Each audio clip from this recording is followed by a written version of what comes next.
membagi dalam dua hal. Yang pertama laporan pelaksanaan seleksi guru ASN P3K tahun 2021. Yang kedua terkait dengan pelaksanaan seleksi ASN P3K tahun 2022. Nah, pada bagian yang pertama kami laporkan bahwa seleksi ASN P3K tahun 2021 sudah mendapatkan hasilnya. Dari 506.252 formasi yang dibuka pada tahun 2021, mendapatkan guru lulus dan dapat formasi sebesar 293.860 dan masih menyisakan 193.954 guru yang saat itu melewati nilai ambang batas yang sudah ditetapkan. Terkait dengan hal ini, kembali saya laporkan bahwa di slide berikutnya kami sampaikan terkait dengan lulusan tahun 2021. Dari yang sudah dinyatakan lulus, masih ada 7,3% guru ASN P3K yang belum diangkat oleh pemerintah. Data terkait detail data ini sudah kami laporkan pada rapat dengar pendapat pada tanggal 3 November yang lalu.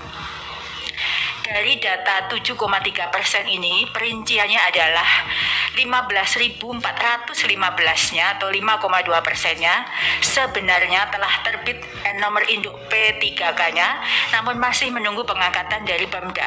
Sedangkan 5.312-nya atau 1,8%-nya dalam proses verifikasi validasi berkas untuk penerbitan NIP 3K. Dan 616-nya dinyatakan berkas tidak lengkap atau mengundurkan diri dan tidak memenuhi syarat dalam seleksi ASN P3K tahun 2021. Jadi detail masing-masing dari 7,3% sudah kami sampaikan pada rapat dengar pendapat sebelumnya. Selanjutnya kami laporkan untuk perkembangan seleksi guru ASN P3K tahun 2022. Bapak Ibu yang saya hormati, seleksi guru ASN P3K tahun 2022 ini menggunakan mekanisme yang berbeda dari tahun sebelumnya. Seleksi guru ASN P3K ini tahun ini menggunakan 3 mekanisme seleksi dan memprioritaskan guru lulus passing grade untuk mendapatkan formasi. 3 mekanisme sebagaimana yang diatur dalam Permen Pan RB nomor 40 tahun 2020 nomor 20 tahun 2022. Ada 3 mekanisme. Yang pertama adalah seleksi penempatan guru lulus passing grade, di mana penempatan ini menggunakan nilai seleksi tahun 2021, diprioritaskan ditempatkan di tugas masing-masing. Jika tidak tersedia, ditempatkan di satuan pendidikan yang membutuhkan. Yang membutuhkan artinya yang tidak ada guru non-ASN di sekolah tersebut. Peserta untuk seleksi penempatan ini adalah yang termasuk lolos passing grade tahun 2021, terdiri dari guru THK 2, guru honorer di sekolah negeri, lulusan PPG, dan guru swasta. Dalam Permenpan disebutkan memang jika masih tersedia formasi baru dibuka seleksi observasi atau penilaian kesesuaian, yang mana seleksi ini dilakukan dengan mempertimbangkan dimensi kompetensi profesional, pedagogik, sosial, dan kepribadian. Yang menjadi peserta seleksi mekanisme yang kedua ini adalah guru THK 2 dan guru honorer di sekolah negeri yang terdaftar di data pokok pendidikan minimal 3 tahun. Dan jika memang masih tersedia formasi, baru dibuka menggunakan seleksi tes, yang mana seleksi ini dilakukan dengan mempertimbangkan sama dimensi teknis, kompetensi manajerial, dan sosiokultural. Pola tesnya sama dengan yang dilakukan di tahun 2021. Siapa saja yang bisa mengikuti mekanisme ketiga ini adalah guru honorer di sekolah negeri yang mempunyai masa pengabdian kurang dari 3 tahun, yang terdaftar di data pokok pendidikan, kemudian lulusan PPG, dan guru swasta yang terdaftar di data pokok pendidikan dan atas seizin yayasan. Bapak Ibu yang kami hormati, dari 3 mekanisme ini kami sampaikan pada slide berikutnya. Setelah kami melakukan berbagai kegiatan yang melibatkan pemerintah daerah dan unsur-unsur yang ditugaskan, sampai dengan saat ini pemerintah daerah hanya mengajukan formasi sebanyak 319.618 atau baru 40,9% dari total kebutuhan formasi tahun 2022.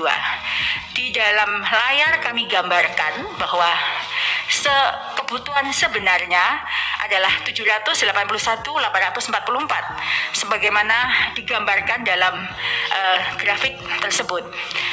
Dan sesuai usulan yang sudah kami dapatkan sebelum kami melakukan pendekatan dengan Pemda itu sebesar 17% saja dari total kebutuhan, yaitu 131.239. Lalu beberapa kali kami melakukan rapat koordinasi mengundang seluruh Pemda di seluruh Indonesia sehingga terjadi peningkatan jumlah sebesar 24% dari usulan sebelumnya. Namun demikian peningkatan ini pun masih jauh dari kebutuhan yang sebenarnya, yang mana formasi akhir pada saat ini adalah 319.618 atau 41% dari total kebutuhan.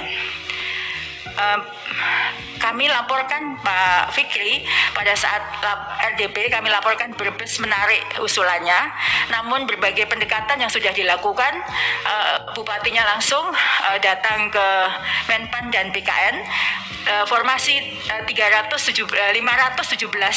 itu dikembalikan lagi, alhamdulillah, sehingga laporan pada saat RDP itu berdampak pada Pemda kembali mengusulkan kembali karena ada informasi yang didengar oleh guru dan guru kemudian melakukan advokasi kepada Pemda dan saya mendampingi Bupati Kabupaten Brebes sehingga formasi tersebut kembali, alhamdulillah. Memang ini luar biasa akibat RDP. Iya, betul. Selanjutnya kami laporkan di slide berikutnya, Bapak Ibu yang saya hormati. Ini adalah perincian jumlah formasi untuk total formasi tahun 2022, yaitu 319.618. Formasi ini terdiri dari yang dapat kami sampaikan bahwa formasi yang mendapatkan notifikasi bahwa guru tersebut mendapatkan formasi adalah 127.186. Yaitu guru atau disebut dengan prioritas 1, yaitu guru lolos passing grade tahun 2021. Nah, kami laporkan bahwa untuk P1 ini terkunci pada jabatan atau formasi passing grade-nya. Artinya jika tahun ini belum mendapatkan formasi, passing grade itu masih di bawah sampai tahun depan hingga yang bersangkutan mendapatkan formasi pada jabatan yang dilamar tahun 2021. Ini kami sampaikan karena banyak guru yang mempunyai persepsi berbeda terkait dengan hal ini. Jika tahun ini dia tidak mendapatkan formasi, maka PG-nya hilang. Ini kami laporkan kembali.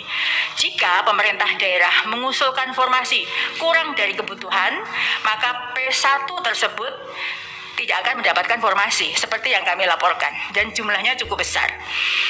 Kemudian ada P1 yang tidak mendapatkan penempatan karena memang terdapat kelebihan mata pelajaran di daerah tersebut.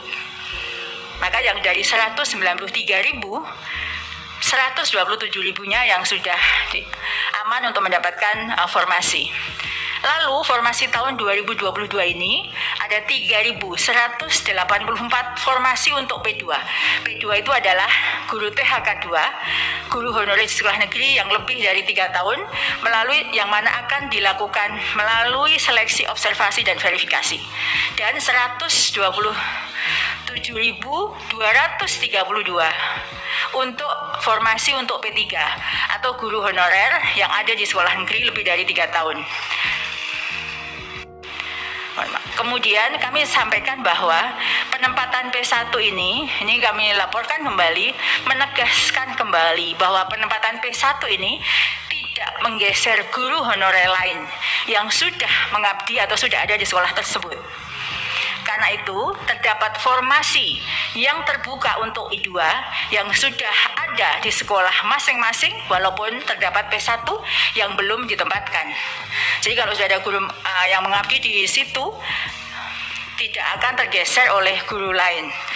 Ini belajar dari praktek baik tahun 2021 karena banyak guru yang tergeser sehingga dia menjadi tidak mendapatkan mengajar lagi dan menjadi pengangguran.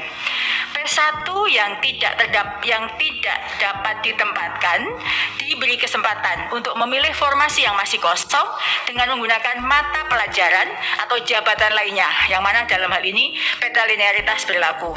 Jika P1 melakukan hal tersebut, maka mengikuti seleksi observasi dan verifikasi bersama kelompok P2. P1 tetap diprioritaskan dibandingkan dengan P2. Bapak Ibu yang saya hormati, kami laporkan bahwa ada 62.016 untuk formasi untuk pelamar umum. Jadi mohon maaf ada kesalahan penyebutannya, pelamar umum, yang mana formasi untuk pelamar umum hanya formasi kosong. Jadi kami menyampaikan ini untuk menjawab pertanyaan mengapa ada P umum sementara P1 belum ditempatkan. Formasi P3 untuk umum ini hanyalah formasi kosong yang sama sekali tidak ada guru honorernya. Formasi ini bukan formasi yang sama dengan formasi P1. Jadi misalnya ada guru P1 yang masih tersedia dengan mata pelajaran itu, maka formasi umum tentu tidak dibuka. Yang mana ini mata pelajaran ada di pelamar umum ini berbeda dengan P1. Jika masih ada P1 guru bahasa Inggris misalnya yang tidak mendapatkan penempatan, maka tidak akan ada formasi untuk umum untuk mata pelajaran bahasa Inggris. Kami lanjutkan di slide berikutnya. Nah, ini terkait dengan guru lulus passing grade yang petanya yang sekarang sedang menjadi bagian kami untuk melakukan penempatan. Dari 193.954 pelamar P1, kami laporkan bahwa 87,2%-nya guru lulus passing grade tersebut bisa mendapatkan formasi ASN P3K tahun 2022. Dan masih ada 12,8% yang belum mendapatkan formasi. 87,2% ini adalah di angka yang berwarna hijau, 127.186 yang sudah mendapatkan notifikasi mendapatkan formasi, dan di 11.349 yang tersedia formasi jika guru tersebut melamar menggunakan jabatan lainnya. Jadi masih alhamdulillah sudah 87,2% yang sudah mendapatkan formasi. Dan yang sisanya tersebut kami laporkan bahwa 41.000-nya adalah sebenarnya ada kebutuhan namun belum dibuka formasinya oleh Pemda terkait. Dan 13.527-nya adalah memang tidak tersedia formasi karena mata pelajaran yang dimiliki oleh guru tersebut memang berlebih. Selanjutnya, di slide ini kami laporkan bahwa yang mendapatkan notifikasi untuk melamar dengan jabatan fungsional lainnya, ini adalah yang belum mendapatkan penempatan bisa mengikuti seleksi sebagai P2, P3 ataupun pelamar umum. Yang pelamar umum ini adalah guru honorer swasta yang lolos passing grade. Jika mereka turun prioritas, maka bisa mengikuti sebagai peserta pelamar umum. Ilustrasinya adalah sebagaimana yang ada di layar bahwa guru P1 itu sebenarnya dia adalah guru SD. Karena tahun 2021 tidak ada formasi untuk guru kelas SD, guru tersebut melamar sebagai guru SMP matematika atau guru SMP IPA. Pada notifikasi yang bersangkutan diberikan pilihan apakah ingin tetap sebagai P1-nya yaitu guru IPA SMP ataukah dia memilih menggunakan jabatan lainnya untuk bisa mengikuti seleksi saat ini yang jumlahnya lebih dari 11.000. Jika dia setuju tetap pada S1-nya guru IPA, maka dia akan tetap sebagai guru honorer di tempat tugasnya saat ini hingga sampai dibuka formasi berikutnya.